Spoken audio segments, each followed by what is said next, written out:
Hey, everybody, this is the Progress Report. And this is, believe it or not, our first show for the new year 2020. First show for the new decade. A new decade. As we begin our second decade. And we have 2020 vision, don't we? I don't, but I can't see a thing. In any event, we've re-upped for another, at least I re-upped. I'm hoping my good friend here. Oh, yeah, we had a meeting. Don't you remember? We had a meeting. Re-upped for another year. The whole team's coming back. The band's getting back together. Highly anticipated, much sought after, discussed program, the Progress Report. And I can't think of a better way to start off the new year, the new decade, the decade starting off, in which we'll do a lot of politics for sure, because it's an election year. But tonight we are very pleased to start off by discussing some of the key issues about public transportation in the greater Manchester area. That means that we're going to deal with the Manchester Transit Authority, a very unique agency, a very important agency. You know, we all told that the population in this state, and I'm sure it's true in Manchester, greater areas, and anywhere else, we have an aging population. I guess I would have to say I'm an example, not you, Mike. Every one of us is aging, Bob. Don't take it all on yourself. Youth. And, you know, as people get older, they don't drive so well, and they need help with transit. I hear that from senior citizen groups all the time. And that means that the Manchester Transit Authority, which, by the way, not only serves people like me that are worried about driving at night or in the daytime or both, but, you know, our kids and grandkids and great-grandkids, because the Manchester Transit Authority provides the school department with their transit of those young folks to their schools. So, and I think in that way it's quite unique in the state of New Hampshire. I may be wrong, but our guest will tell us. Our guest is Mike Whitten. He's been the top guy at the Manchester Transit Authority, the chief executive officer, for 10 years. Is that what you said, 10 years, Mike? yeah.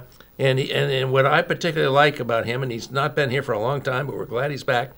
He started out at the very bottom. He started out as a driver, went up through the ranks, and became the guy that's now running this very, very, and I think increasingly important agency for community life in our great Queen City. I'm going to take exception that being a bus driver is the very bottom. My grandfather was a bus driver. That's and right. It was an honorable profession, and he raised a family doing it. So the characterization I might challenge. Point taken. Okay, but within the Manchester transit system, that's moving up a long way in a short time. Mike, meteoric career path. Let's say that. Mike, welcome. Thank you for coming back. It's great to have you here. If I left out anything else you'd like to tell us about yourself and what you're doing and about your background, we'd like to hear about your background. You know, are you a New Hampshire guy? How'd you get into transit? Those sort of things. Sure. So I'm what you would proudly call a transit geek. I've known I wanted to do public transit since I was a little kid. If you remember the old Matchbox school buses, oh yeah, I used to have a fleet of those. But what really bothered bothered me, I'm so jealous. I had a whole bunch, but they were all numbered 808, and that didn't work for me. So I used to put masking tape on the roofs, and then I would give them all their own individual numbers so that I made sure they were in the right place. That was 6 years old, so this has been something of a life's calling. Boy, I would say so. Talk about a good amazing. fitting career, huh? That's excellent.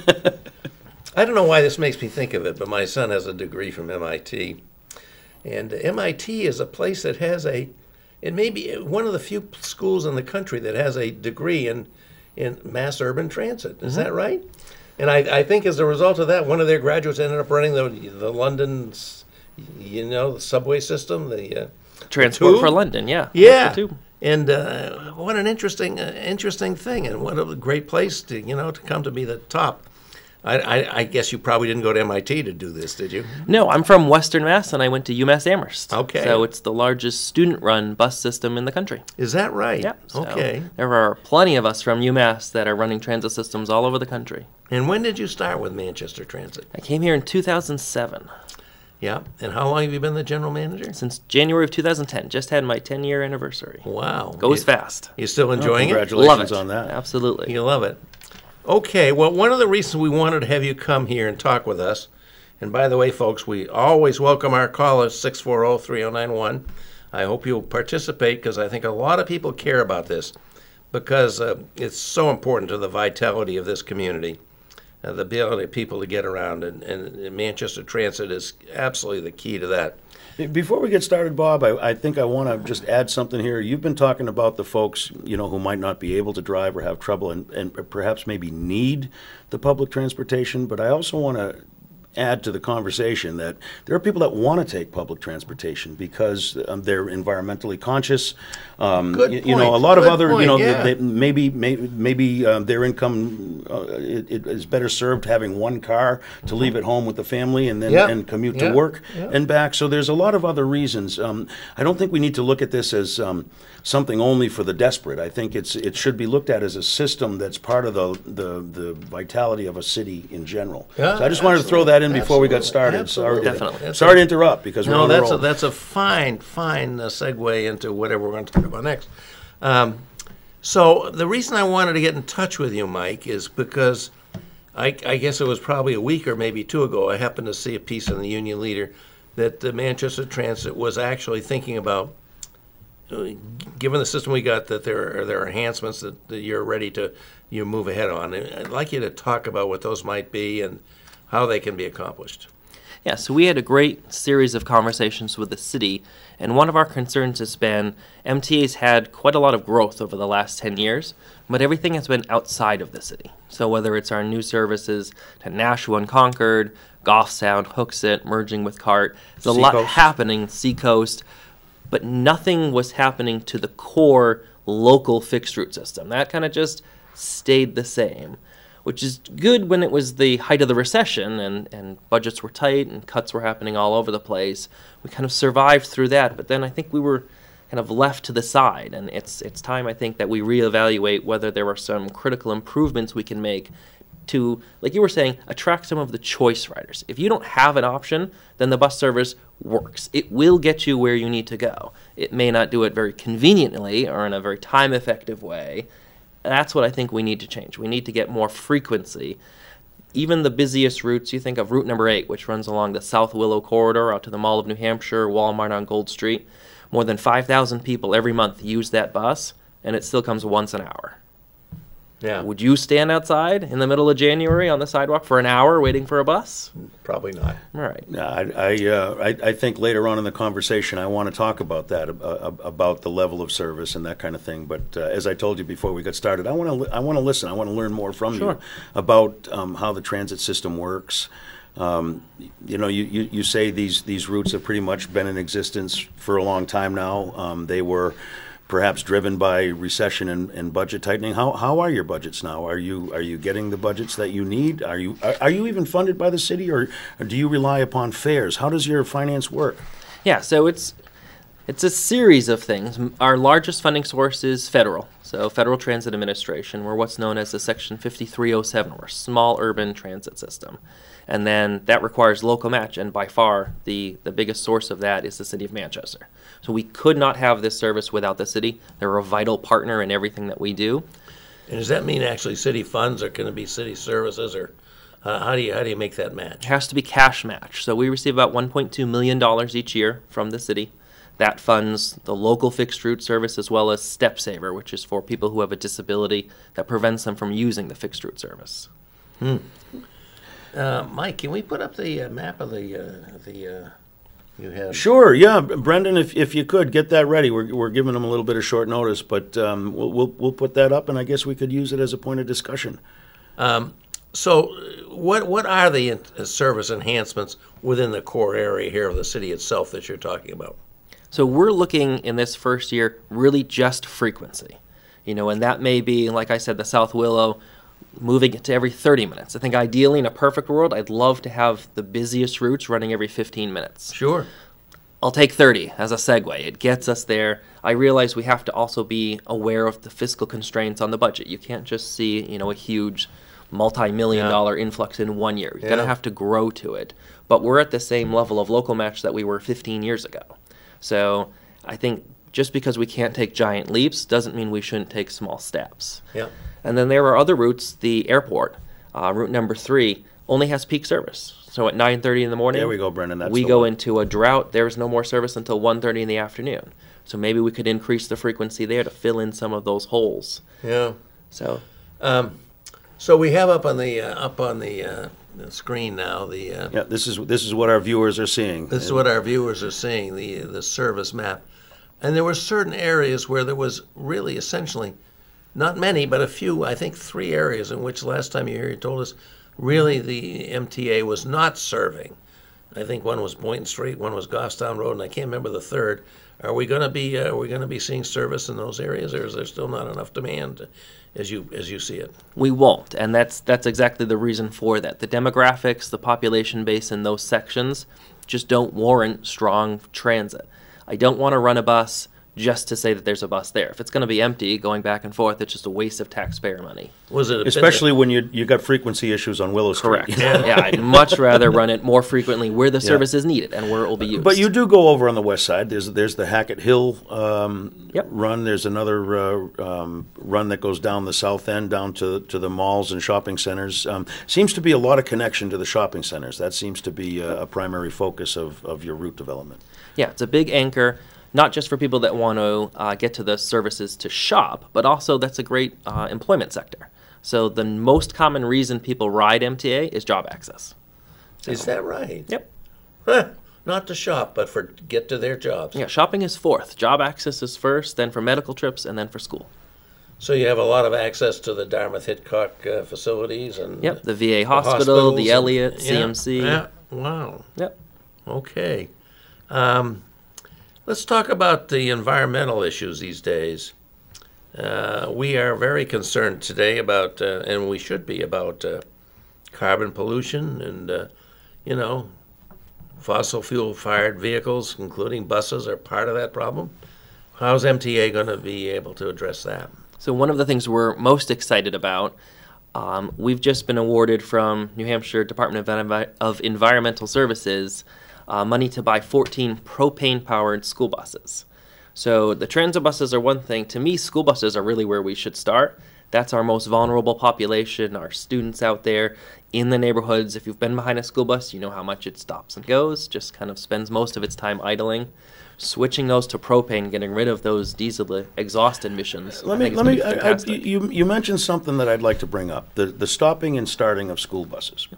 Now, I recall when I was going to school, you'd gather at a point where there'd be 12, 15 kids, basically fill the bus. Yep. Now, they stop at every house. Mm-hmm. Why?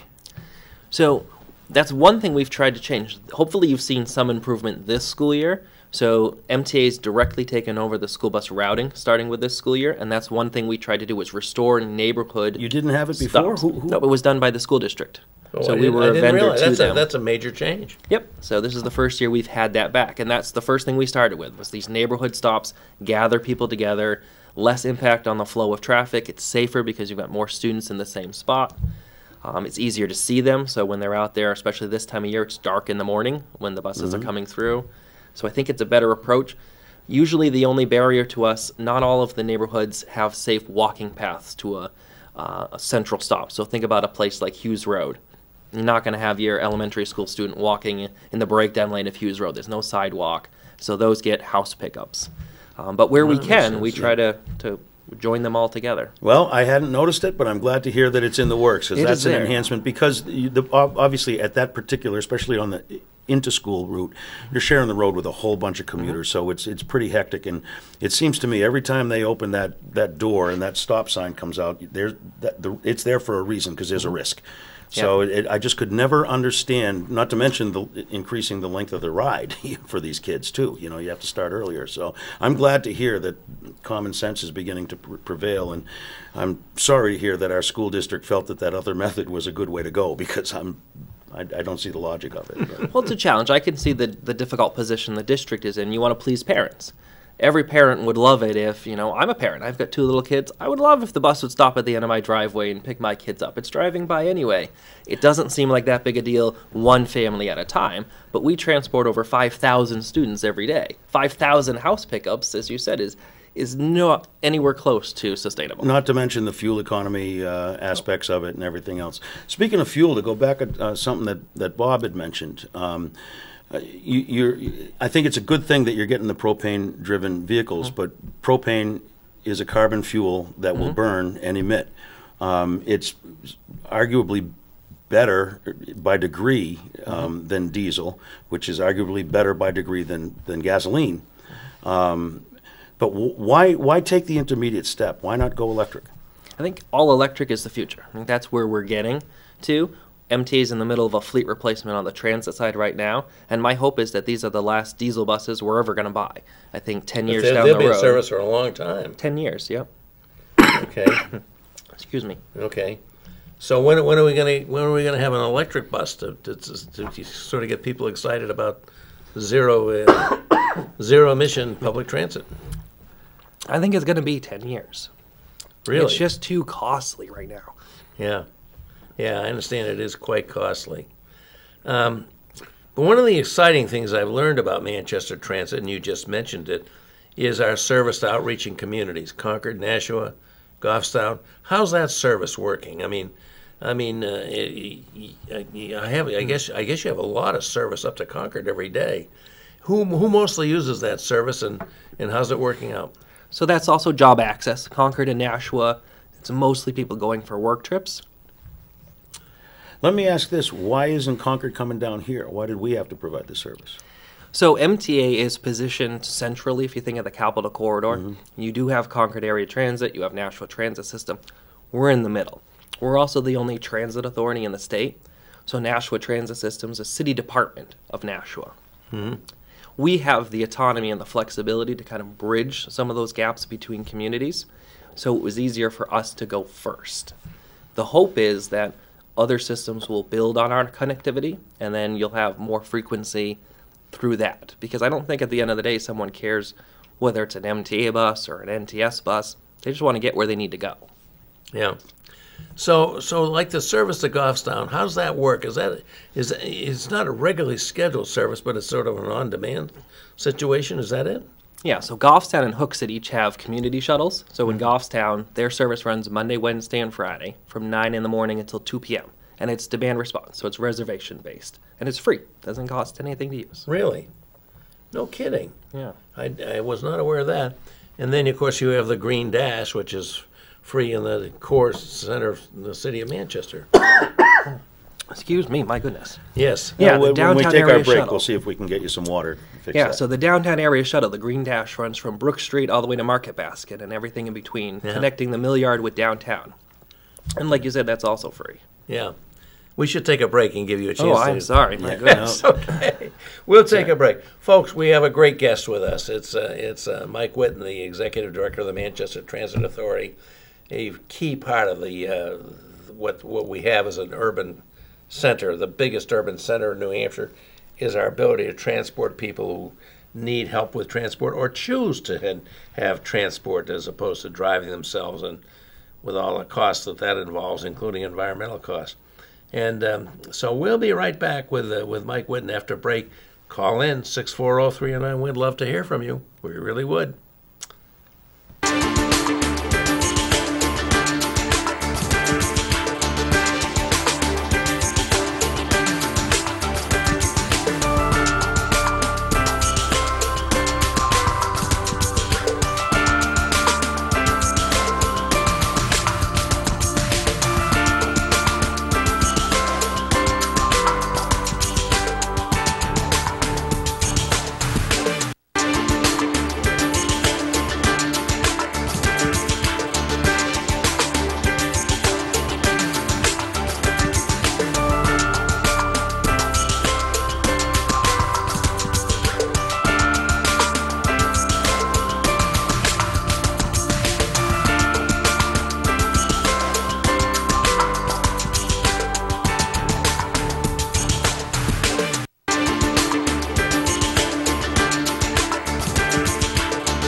this is the progress report.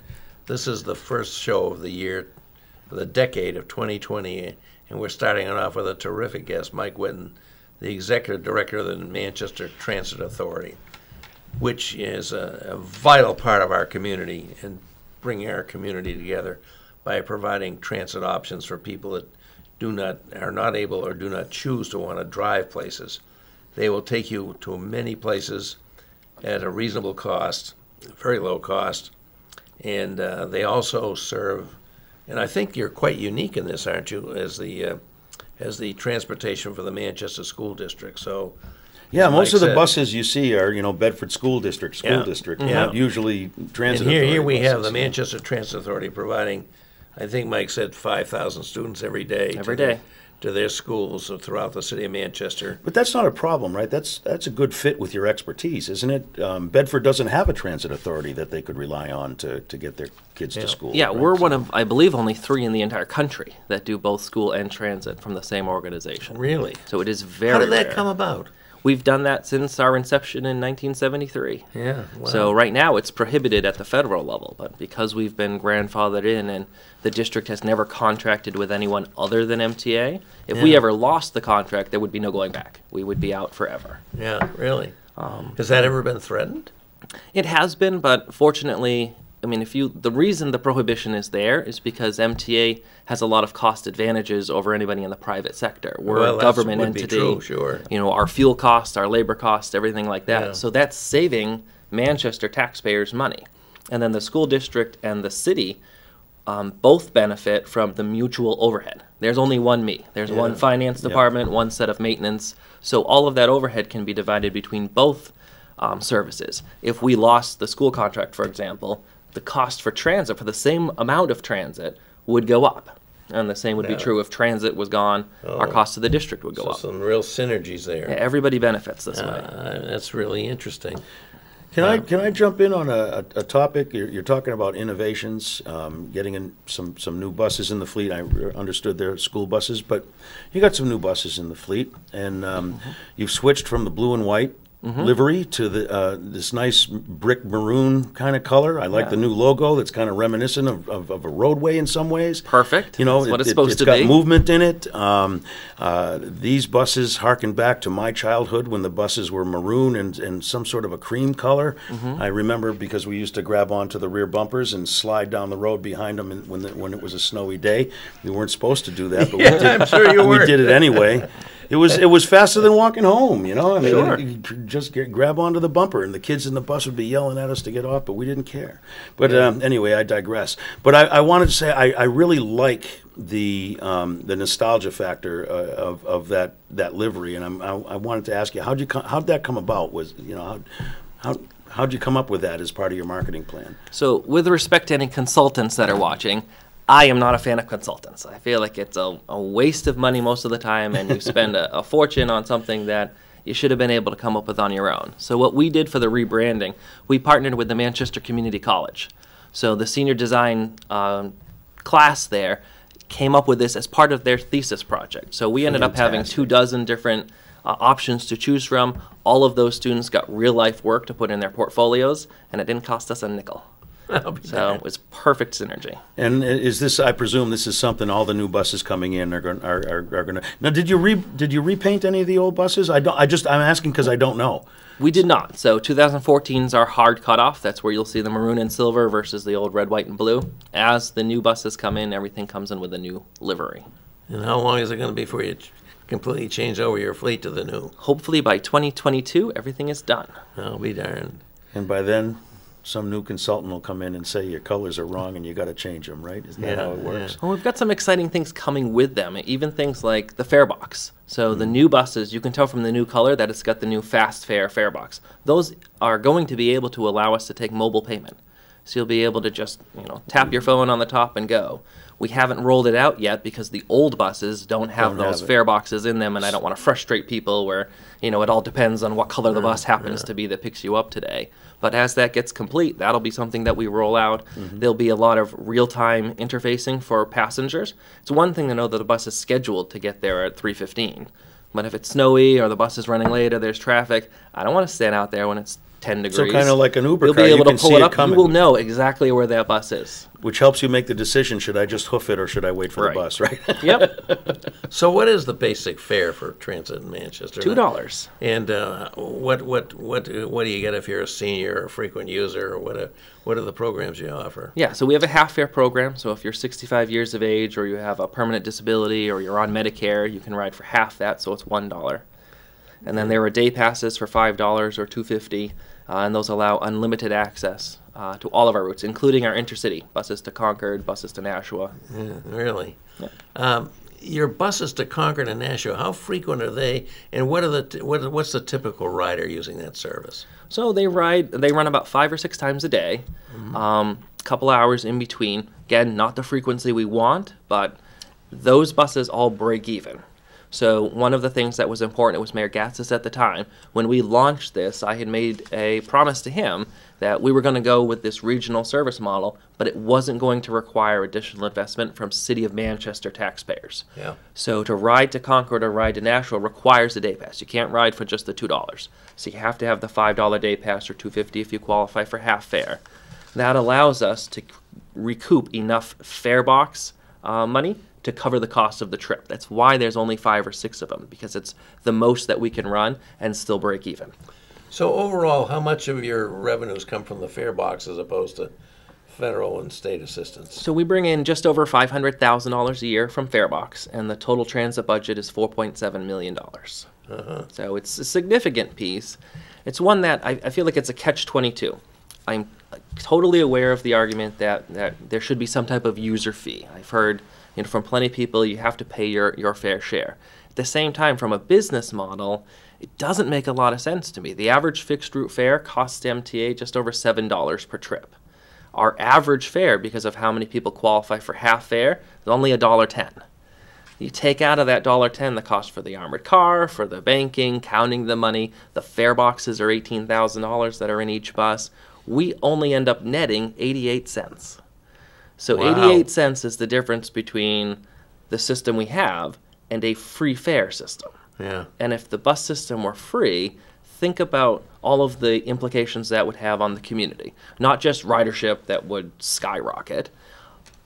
That money can then be repurposed. If you're not using it for transportation, then that's something that maybe a family now is able to go out to dinner, once a month with that savings. So they pick up a couple extra things at the grocery store, just the little things that are the hard decisions families are making at the kitchen table right now. This is one less stress. Is one of on your them. goals eventually get to a free fare? I mean, you've got some free fares. You got the Dash, Yep. and I guess you said the service to Goffs. Where was it? Were these other things that you don't have to pay a fare? Yeah, so as we've rolled out new services, we have tried to make as many of them as we can fare-free by incorporating that cost right into the operating cost up front.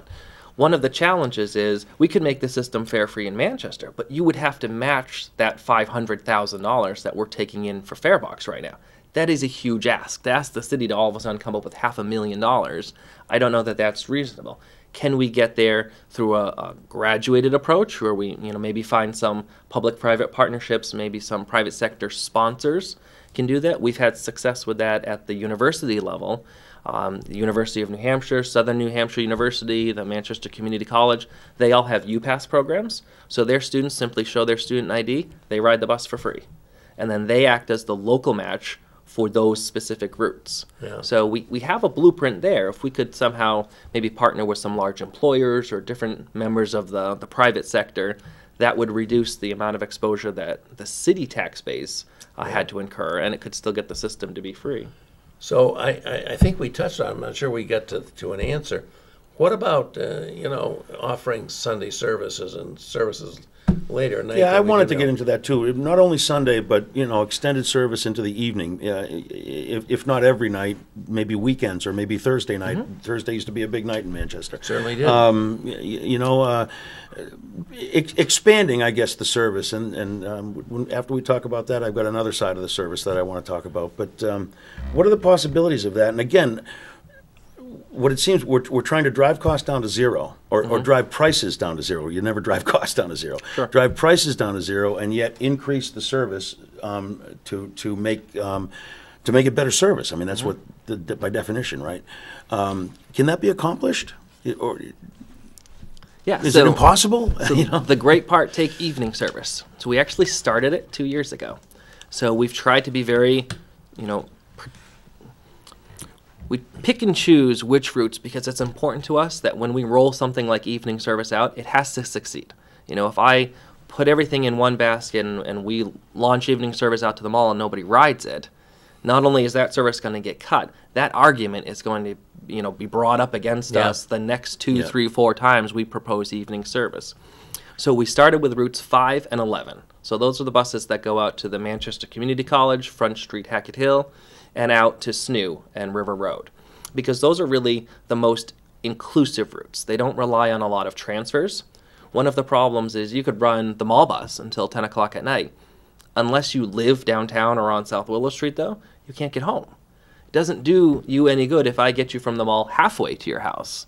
If you live on Bremer Street or Hackett Hill, you need that other bus to get you home. Mm-hmm. These 2 routes are largely serving students, and the student housing is all along River Road, connects them with downtown, with school, and with their apartments. So it works. You don't need the other routes to make it successful. We then added the Green Dash last fall. So that's now running out there till 10:30 at night. So at this point, we have 3 routes running till 10:30.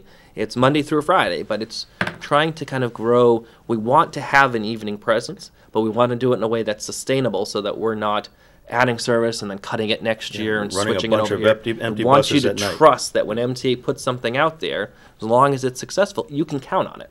Yeah. Well, you brought up something in your answer, and I love it. I love it. I firmly believe in an incremental approach to things in this world that we're living in. And we have a battle going on in the city between having a good city and paying for it, I mean, and it's been going on for some time, and it ebbs and flows. But in your answer, you did mention something about the fact that someone needs a transfer to get somewhere, and I want to talk about that because I took a look at the route map and I did a little mental exercise. If I wanted to get from here to here, how would I do it on an MTA bus? And I just couldn't figure it out. I'm going to say just because the scheduling didn't seem to work. Or some buses didn't run all the time and couldn't be counted on. So I'd like you to address that. The routes, I understand what they're doing. They're hitting places that people want to go, so they can't be straight lines. But they don't seem to be just in and out, spoke and hub kind of a thing. They seem to be a little bit more complicated. And can you just talk about how these routes were arrived at? Do you see room for improvement? And how do you address my question about figuring out how to get around using the system? Yeah, and you used the perfect term. Hub and spoke is the system that we have. So Veterans Park and then across the street, center of New Hampshire, that's our hub. Every route starts and ends there. That's where all of the transfers happen. It's a byproduct of how small the system is. So we only have that one transfer point, and then everything pulses out from there. So it leads to these very inefficient trip paths. If you live on Bridge Street and you want to go to the mall, you can't do it. You have to come all the way downtown, transfer, and then backtrack out to the Mall of New Hampshire. One thing that increased frequency would allow us to do is to start setting up some satellite hubs. There are 3 different routes that go to the Mall of New Hampshire. 8, 10, and 12 are all there. Running once an hour, it's still not an effective transfer. But if those are running every 30 minutes, you can stagger them so that every 5 to 10 minutes there's a bus at the mall. And then that becomes a place where you can transfer between the 8, the 10, the 12. You never have to come downtown. You could do that at the west side, someplace like CMC. It's got multiple routes that serve it. If they're running frequently enough, it becomes a west side transfer location. Walmart on Gold Street, I think, is another spot. It's got high enough demand, it makes sense to have multiple routes go through there. Any place you have multiple routes, you can set up a satellite transfer point, and that's one less trip that people have to make all the way to downtown. So one of the things that's a hobby horse of mine, and you'll probably not be surprised by this, excuse me, I'd like to see us get commuter rail. Sure. To Manchester. I really would like to see us, not just to the airport, but to the downtown. How would that? I mean, I would think your operation would be really a key to success of that. Do you agree? And how talk about your vision of what the future of public transportation in Manchester might be, and if it can include commuter rail within your vision. I don't see how it doesn't. I mean, commuter rail, I understand it's a touchy political point.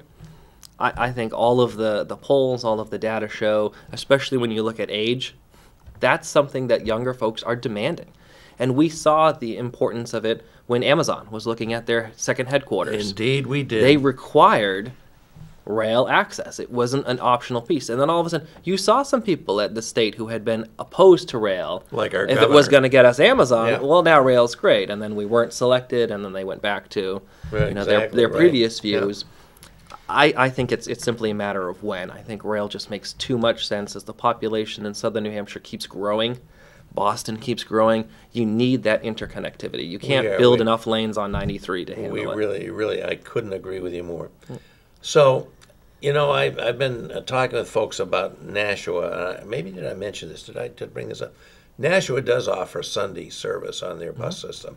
We don't. Correct. We're 3 times the size of Nashua. How come we don't? So, and it's just a prioritization. So we could do Sunday service, but any trips that run on Sunday, that's dollars that are getting consumed from the weekdays. So that's, less frequency Monday through Friday, or that's instead of might running that evening not buses. achieve overall growth in ridership if people can have the access to the service 7 days a week instead of just 5 or 6 or... Yeah, so we've surveyed folks. We've looked at more frequency. We've looked at evening bus service. We've looked at Sunday bus service. More Saturday. Saturday's entire span of service is only 8 hours. We start at 9:30 in the morning, and we're done at 4:30 in the afternoon. Yeah. So there's plenty of room there. It's prioritizing where does the growth come. Sunday is something I would love to see happen. We just have the data that shows us the amount of ridership growth isn't what we would get running evening service. So that's why we've started evening service, because it's going to get more ridership that's a for the bigger bang investment. for you. Yep, Yeah. that's where you get more people. Wow. So, Wow. and I mean, just come down. It's not that there's nothing going on, but if you walk downtown on Sunday versus walking downtown Thursday, Friday, Saturday night, just look at the people that are out and about. It's the same thing for transit. We're just looking But if at the transit was out and about, you density. might see more people out and about too. you need the businesses to be open. Yeah. But yeah, Yeah. so we're looking for density. Wherever the masses are going, Yeah. that's where mass transit follows. Yeah. I like the concept. Imagine that evidence-based decision. So, Right. so what are your priorities looking ahead? I think you've done a fabulous job with this system, and I'm really pleased with your enthusiasm for what you're doing. And I think you have a lot of knowledge and a lot of expertise. Well, where would you like to see the system be in 5 years, and the city be as a result? So there are 2 big things we're hoping to accomplish in the medium term. One is a multimodal transit facility. It boggles my mind that after nearly 50 years of transit service, we still use 2 strips of sidewalk. Exposed to the elements, no bathrooms, no waiting area, Right. nothing. I mean, Nashua's got a beautiful multimodal facility. Manchester should have one. It doesn't make sense to me to put that type of investment, though, in place without it having connectivity to rail. Because I think commuter rail's coming. You don't build something like that twice. Yeah, if you put it in the There you wrong go. place, There you go. and it's not at the depot, you're going to have a problem. Yeah. I was just in Athens, Georgia last year, and Athens is similar to Manchester. It's a small urban city. It's really seeing a lot of growth, seeing a lot of medical, a lot of tech. Sound familiar? It does. They built a multimodal transit facility to connect University of Georgia, Athens local Yeah. transit, and it's on the rail so that their hope is that MARTA, the heavy rail system out of Atlanta, will eventually come to Athens. So they built the facility so that if and when that happens, the rail is already there. The platforms are already there. No kidding. What a great place where people think ahead. It's just awesome. I love the story. I'm jealous and envious of that. There was some talk several years ago before the Market Basket went in that old Raytheon building might be a good location for an intermodal because a it had the great parking spot. lot. It had backed up on the railroad track. I mean, it might have been a good location. I think the historic location was just across the street Right- from right there, next right door, there. yeah. It Yep. certainly was a fabulous Manchester train station. What a loss that was. That was one of the greatest treasures in the mill yard. They are looking at the Southern New Hampshire Planning Commission it's called a transit-oriented development. It's a study that they have out there right now, and they're looking at South Elm Street, kind of ways to Which is Incentivize coming economic up. development. It's coming up down Yeah. there. Yep. That would be a really good boost for that whole drive to bring development down to South. and Elm. they're looking at where to site a rail station as part of that. Does it make sense to put it as an anchor in a spot you're trying to redevelop rather than pay to have it in an already expensive, already developed downtown. Yeah. I think that's worth at least exploring and getting some of the data to it. So what do you think the future is in terms of ridership? Is ridership growing with the system, and do you expect that to continue? So ridership right now has just turned around. For the last 2 years, ridership had been falling. And it's one of the biggest challenges in transit. So if you think about transit, our ridership spikes when you have a recession. Because fuel gets expensive, unemployment is high, people turn to transit. But that's not a time you can make investment, because local property taxes are down, budgets are tight. Yeah. So you have this surge in demand and a lack of funding. Then the economy turns around, unemployment goes down, tax base goes up. Now maybe you've got an opportunity for some expansion, but all of those people have gone back to taking their car because the system was never improved during the recession. You don't need it anymore. Yeah, so then you have let's not decline. plan for the next recession. Let's just wait. Yeah, so you're always in this catch-22. So the Bob. investment has to come at a time when the economy is strong. I think it's the only viable way. Yeah. But it means that you're investing in something that on paper looks like it's coming down. And that's the choice riders. You're just losing them. As I can afford not to ride the bus, I don't. Because who wants to take 2 hours to take a trip I can do in 15 minutes in my car? But I don't blame them. During the previous boom time, enhanced the system in such a way that it didn't take that long, then that rider would stay with the system. Sure. I mean, we saw... I don't know why I say these things. They seem so self-evident, but yet you have a hard time convincing people that... 2011, 2012, when we had the recession, MTA was moving over 500,000 people a year on the transit system we have now. We're down to about 405,000 now. And those, I think, are really the critical riders. Those are the people that don't have any other option. The choice riders, for the most part, have moved on other than students, and that's because of the great relationship with the universities that we have. Buses are frequent, buses are free. You go out to St. A's. Do you have a similar relationship with St. Ansem? Or? They're the exception. We don't have any UPass. We don't receive any funding from St. A's. How about SNU? Well, yeah, you just said that they do. SNU is our best. Have you reached out to them, or do they have to reach out to you? How does that kind of thing work? It goes both ways. So SNU is, I think, one of the most valuable partners we have. Not only do they have the UPass program, which is great, SNU voluntarily donates $20,000 a year to MTA to keep Route 5 going out River Road. Because when we were in the teeth of the recession, other than SNU, there wasn't a lot of non-student demand for the bus service. Yeah. So when the city was looking at the potential of having to cut service, that was a prime route to look at. They came in, they stepped forward, and to their credit, now that the budget has gotten better and the economy's turned around, they have stood by their commitment. And every year, SNU makes that same $20,000 donation and keeps that bus out there for the public. It's not open just to their students. Anybody can use that. And I think that's incredible. And what route is that they use? Route number 5, River Road. Yeah. Wow. We hear a lot about the workforce crunch in New Hampshire. And I think it's mostly related to the lack of workforce housing, cost affordable housing. Are you having trouble recruiting the people you need to maintain your system? Drivers and service people and so forth, and how do you do it? Well, I drove a school bus this afternoon, so yeah, if there are some drivers out there, we would love to have them. We are fortunate to not be in quite as dire shape as most school bus drivers or school bus operations in the state are. I know just last school year... Is that because you pay them better than... We pay them better. We also... Everybody we hire starts as a part-time school bus driver. Then full-time transit is a promotion internally. So we have that advantage. Most school districts don't have a full-time career path that you can get into. But even with that, we're down 8 to 10 drivers right now that I would take if I could find them anywhere. So recruitment is something we never stop. All summer long, we're at it. So we train in-house. We'll teach them to get their CDL, passenger, air brakes, everything. How many people do you employ? 138. That's not a small operation. Both for the school district and the city. Right. Yep. So. Well, really? Okay. Yep. So what are the biggest challenges you say are facing you right now? So our biggest challenge, I would say, is battling perception.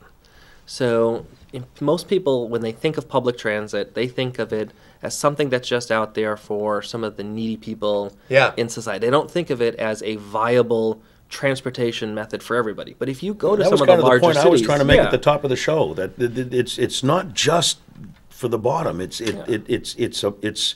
a viable component of moving people through our city, and it should be available to all strata. If you ride the T, you see people in there in suits, and you see people in there that You're right. are living paycheck to paycheck, and they ride side by side. It's how everybody gets around. The big difference is it's convenient. It works. It has to do a better job competing with the private automobile. Right now, the quality of our service isn't good enough. That's why we're looking to make these improvements so that we can compete with that single occupant vehicle. Let me ask this. Right. You talk about the service, which includes timeliness. It includes coverage, the routes going to the places where people want to be and where they want to come from. But how about the experience while you're on the bus? Is there any thought to that? Is a bus a bus a bus? Get in it, or do you try to?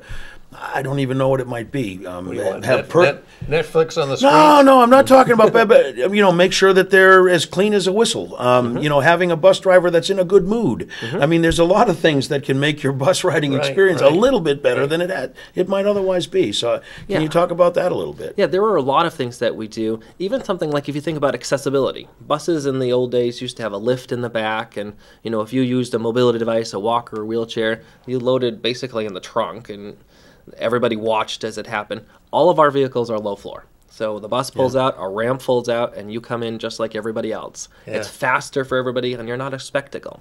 And all your buses now will accompany somebody wants a bicycle ride?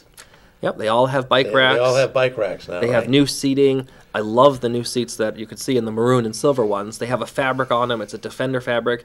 You spill your coffee, it doesn't soak in. It beads up right on top. So you get a paper towel, soak it up, and then you can rub your fingers on it. That seat is dry. Works with any other fluids that may be in a seat. That's the stuff that I was talking about. That kind of thing. It's the little details, but they can make a difference in the experience that the ridership has. The low floor buses, are those the ones that they actually literally they slide down low closer to the kneel curb? right down. Yep. Yeah, and we mop them, wash them every single night. We take a lot of pride. I think our maintenance department does an incredible job with the buses that are out there. I wasn't implying that they weren't. I was just trying to raise a conversation point. I was not implying that there's any problem with what you're doing. I was just wondering, are there other things that you can do to kind of enhance the experience? Yeah, anything you can do to make it better. And we're looking at even systemic changes. The fixed route is great. There are parts of the city where, in my opinion, a fixed route bus is a bit of an antiquated way of meeting demand. Something like Bridge Street, Dartmouth Hitchcock, the VA, that section has a bus that runs whether somebody needs it or not. Some trips are very full, other trips are pretty light. I'm exploring what's called a microtransit concept, and think about like an Uber or a Lyft. Those type of on-demand service where you're only sending a vehicle when you've got people that need to make the trip, and you're kind of consolidating that demand so that it's more efficient. Isn't that sort of the way the service to Goffstown and other places operates now? Well, those are reservation-based, so you don't have the efficiency piece. It's not the instant. It's first come, first serve, and you have to do it at least a day in advance. I'm talking about real time, I decide I want to go now. That's the biggest thing. If you think of an Uber or Lyft, people like the flexibility. I decide I want to go, I pull out my phone, boom, here it comes. And I know exactly where it's coming, what it looks like, and how much it's going to cost me. I get asked a ton by people, why don't you run it just like Uber or Lyft? And I respond to them, you know how many billions of dollars Uber and Lyft lose every year? Neither of them is profitable yet. Not yet. I promise. You give me the billions of dollars that Uber has, and I will run on-demand service. You call, I will send a bus immediately. Yeah. Well, I'm glad you brought it up because I did want to talk to you about the impact of the Uber Lyft kind of mentality. Sure. But we've got Tony on the line. We love our callers. Oh, great. Hey, Tony, welcome. Go ahead, Tony. You're live on the Progress Report. Hi, this is Tony Sapienza. I'm the alderman from Ward 5. Hello, Tony. Glad to hear from you. Welcome, Tony. Glad you're enjoying it. And I'm calling up. I'm propelled to call because I want to thank Mike for everything he does. He's the guy that saved the MTA, and the MTA is one of the things that Manchester can be very proud of. Well, thank you so much. Nobody in the region that does what the MTA does, and Mike, you're the guy behind the scenes, so I want to thank you for that. Thank you. I really appreciate the support. Okay. And But you're an example. This is an example of why Manchester is the best. Everybody lives in these towns around us, and they don't offer these services. Everybody's counting on Mike. So, Mike, please keep up what you're doing, and you can count on my support and help. And anytime you need my help, you just let me know. Awesome. Thank you so much. That was really a great call, Mike. Thank you. Thanks for the call, really, Tony. One of the main things I want to say is, Mike, you're the guy that's running the MTA, and you are what makes us head and shoulders above all the communities around us. So thank you for that. Well, thank you very much. Okay. Thanks, Tony. All right, good luck. I want to get back to watching the show. Awesome. Thank you. A great call. Well, you know, Tony. Tony's kind of echoing what I asked in the beginning. How come Concord didn't come down to us? How come we had to go bring the service? How come we had to? And you say, yeah, we're centrally located. That's fine, but that doesn't put the burden on us. You know, I mean, you had to step up and make the effort and provide the service to the people of Manchester. Now, I'm sure you don't kick people from Concord off if they want to come down to Manchester, right? They can ride the they're bus welcome to ride. down. So as long as they pay their day pass, though, right? And I think, like we were talking before the show, MTA and CART, Cooperative Alliance for Regional Transportation, we merged in October. So MTA absorbed CART. They were a nonprofit public transit system in Derry, Londonderry, Salem. And those towns were forced to come together and create a nonprofit 5-bus transit system because neither Manchester or Nashville would leave the city lines. And, you know, they started their system 15 years ago. Yeah, you did that, right? That's what we did. We turned this around. Happened under your watch that you broke out of the Manchester City lines and offered. Yeah, service. when I started 10 years ago, that was it. That city line might as well have been a brick wall. We did not cross it, and it never made sense to me. Coming from Western Mass, I don't get why you wouldn't have a regional transit service. People need to connect with medical, with family, with job access. Yeah. And you want to bring people into Manchester's business district. We've got so much happening in the city. Why would you not want people from all of the surrounding communities to be able to come in, patronize those small businesses? And is this service helping people to do that? Exactly, yeah. Is it's actually happening? Yes. I want to jump on that topic because for several years now, we've been hearing how bad it is when people come into Manchester and ruin our city. And I find it extremely ironic that we actually can sit here and talk about what a good thing it is when people come into Manchester from outside the city. Yeah. Are you running into, we hear a lot, I watch the alderman meetings, we hear a lot about, we don't want to pay for services that Manchester doesn't benefit from. We're paying for service for people in the towns, and we don't want to do it. Are you running into any pushback on providing service to these towns? Because it seems like one type of service we have a problem providing. I'm hoping that your service we're not having as much of a problem providing. Yeah, transit, in the beginning, it was a dark time. I mean, we tried to stay away from it, but in 2010, I was the 4th director in 22 months. MTA was a mess. We were running into funding issues. It wasn't a good place to work. It wasn't a good place to work with. So one of the things we've really tried to change is making sure that I want anybody to think of MTA as a benefit to the community, whether you ever get on one of our buses or not. It's something that I think people can get behind when it's done well, and to know that, all right, maybe I don't need the bus right now, but I think all of us are hoping that eventually we'll be really old. And maybe it's nice to have something like StepSaver there so that you can count on being able to get really old in the house that you want to live in without having to move into some place that has, a van that can get you to and from the doctor. Age independently on your terms. Transit's a vital piece of that. Being able to work wherever you want. If there's a better paying job that's 2 neighborhoods over from where you live, now you can get there, even if you don't have a car available to make that trip. Giving people that upward economic mobility that comes with transit. Those are the type of things that fortunately have been bipartisan. But it doesn't matter. So you're seeing, that's my question. Yeah. Are you seeing the kind of support from the community? Are you seeing the kind of support from our local leaders? Again, I was concerned because I've seen a lot of turning away from providing any extras, any extra service, and expanding outside the city limits. So I find this to be kind of against what I see as a trend of insularization, not a bad word, but becoming more insular in the city of Manchester. Yeah, no, and credit to the administrations that have been leading the city. For 8 years with Mayor Gatzis, MTA was always able to get what we needed. Wasn't always what we wanted. I mean, you always want to be able to offer more service, but we never had to cut service. We were always able to get people a dependable ride where they needed to go. And Mayor Craig has taken us even further. She's been incredibly supportive and creative. It's so nice working with somebody who not just supports something like public transit, but is willing to roll her sleeves up, get creative, connect us with some private sector folks, figure out, all right, we don't just want to do this, how are we going to do it? And as a part of that solution, moving things forward, things like the free bus service on Route 8. That was great. We do that in the holiday season. We started that last year. We did it again this year.